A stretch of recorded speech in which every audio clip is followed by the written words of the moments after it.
tough process. It's spending hours and hours in a room by yourself, telling yourself stories. It's a lonely profession. Everybody will tell you that.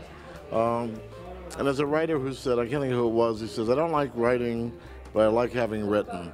And I think most writers feel that way. A novel, any kind of writing is difficult. Screenplays, magazine articles. But writing a novel is a year to a year and a half process. And there's no instant gratification. And you're spending this year and a half isolated from the world, pretty much. And then when it's done, you give it to the publisher and you do your rewrites. And you wait maybe another half a year before it's published.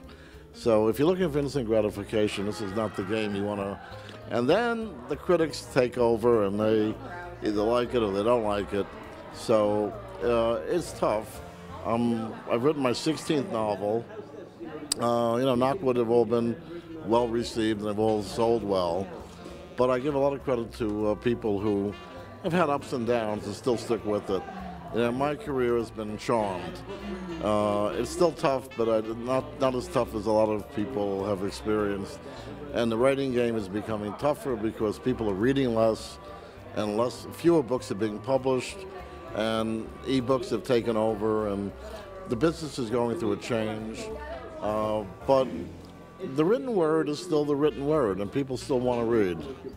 And are there certain tropes or themes in your novels that you think are universal? If I was a guy in a hut in Venezuela, what would resonate with me about your books that people are so magnetized to? Well, that's a good question. That's a two-cocktail question. Yeah, and I'm trying to think.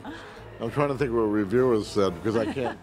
It's hard for the novelist to analyze his or her own.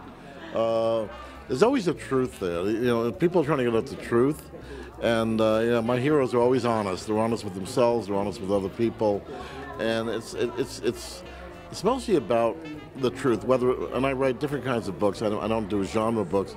If I'm writing a mystery, it's obviously the truth of who committed the crime. If I'm writing an espionage, it's the truth about what's really happening and that type of thing. I think there are universal stories, which is, the universal themes, man against nature, that type of thing, and man against himself. And I think a lot of mine have the man against himself. My heroes and heroines tend to be very strong people in a world that's not perfect.